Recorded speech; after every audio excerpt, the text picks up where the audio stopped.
محمد نبینا بنور هدی۔ السلام علیکم ورحمۃ اللہ وبرکاتہ۔ قرآن مجید میں بیان ہونے والے بہترین قصوں میں سے ایک قصہ بنی نوح انسان کے باپ حضرت آدم علیہ السلام کا ہے۔ آپ علیہ السلام اللہ تعالیٰ کے پہلے نبی ہیں۔ آپ کا قصہ قرآن مجید کے مختلف صورتوں میں متعدد پھیرے میں بیان ہوا ہے۔ اللہ تعالیٰ نے سورہ بقرہ میں اس کے قصے کو بیان کرتے ہوئے فرماتے ہیں کہ اور وہ وقت یاد کرنے کے قابل ہے جب تمہارا پروردگار فرشتوں سے فرمائے گا کہ میں زمین میں اپنا نائب بنانے والا ہوں۔ انہوں نے کہا کیا تو اس میں ایسے شخص کو نائب یعنی فرشتوں نے کہا کہ ایسے شخص کو بنانا چاہتا ہے جو خرابیاں کرے اور کشت و خون کرتا پھرے، اور ہم تیری تعریف کے ساتھ تسبیح اور تقدیس کرتے ہیں۔ اللہ تعالیٰ نے فرمایا میں وہ باتیں جانتا ہوں جو تم نہیں جانتے، اور اس نے آدم علیہ السلام کو سب چیزوں کے نام سکھایا اور ان کو فرشتوں کے سامنے پیش کیا اور فرمایا کہ اگر تم سچے ہو تو مجھے ان کے نام بتاؤ۔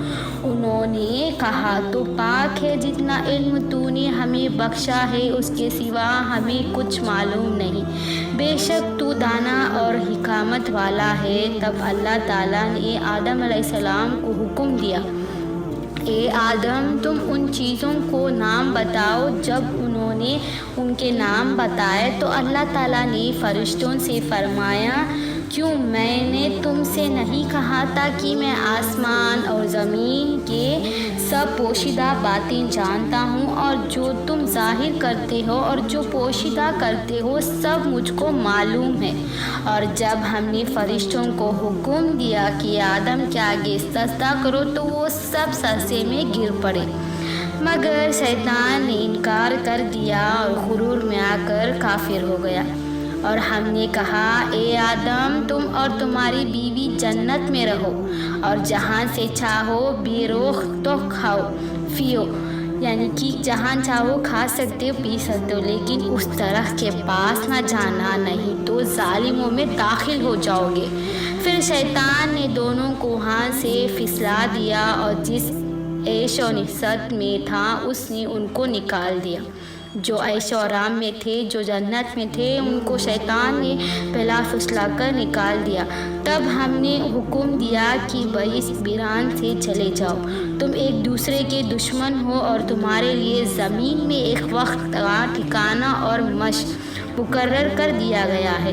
پھر آدم علیہ السلام نے اپنے پروردگار سے کچھ کلمات سیکھے اور معافی مانگی تو اللہ تعالیٰ نے ان کو قصور معاف کر دیا، بے شک وہ تو معاف کرنے والوں میں سے ہیں اور صاحب رحم والا ہے۔ ہم نے فرمایا کہ ہم سب یہاں سے اتر جاؤ، جب تمہارے پاس میرے طرف سے ہدایت پہنچنے تو خوف ہوگا اور نہ وہ گمنام ہوگا، اور جنہوں نے اس کو قبول نہ کیا اور ہمارے آیتوں کو جھٹلایا وہ دوزخ میں جانے والا ہے اور وہ ہمیشہ اس میں رہے گا۔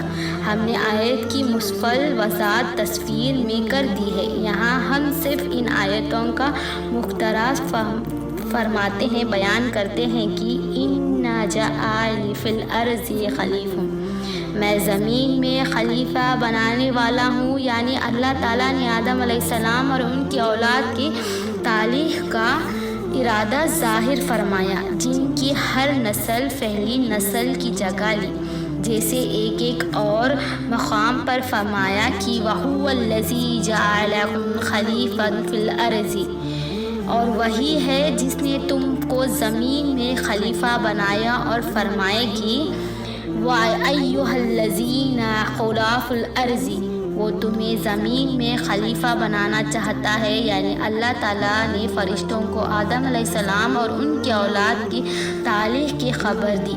جس طرح کسی بھی آزمائش کام کو وجود میں لانے سے پہلے خبر دی جاتی ہے، فرشتے آدم علیہ السلام کی تخلیق کے بارے میں مزید معلومات اور اس کی حکمت جاننے کی کشمکش میں تھے، اس لیے انہوں نے عرض کیا کیوں تو اس میں ایسے شخص کو نائب بنانا چاہتا ہے جو خرابیاں کرے اور کشت اور خون کرتا پھرے، اس سوال کا مقصد نہ تو اللہ تعالیٰ پر اعتراض کرنا تھا، نہ ہی بنی آدم علیہ السلام کو مقام و مرتبہ کے انکار مقصود تھا، اور نہ انہیں سے حسد تھا، جیسے کہ معلوم کرنا اور مزید معلومات حاصل کرنا تھا۔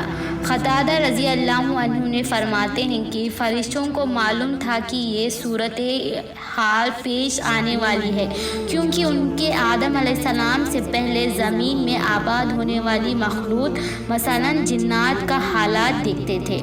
تو اللہ تعالیٰ ہمیں کہنے سننے سے زیادہ عمل کرنے کی توفیق عطا فرمائے۔ علم حاصل کرنا ہر ایک مسلمان مرد عورت پر فرض ہے۔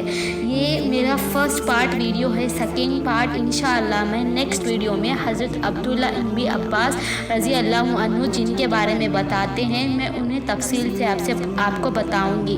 تو ایسے ہی سپورٹ کرتے رہنا۔ جزاک اللہ خیر۔ دعاؤں میں یاد کرنا، اس ویڈیو کو زیادہ سے زیادہ شیئر کرتے رہنا، اور ایسے ہی سپورٹ کرنا، سبسکرائب کرنا، فالو کرنا۔ جزاک اللہ خیر۔ دعاؤں میں یاد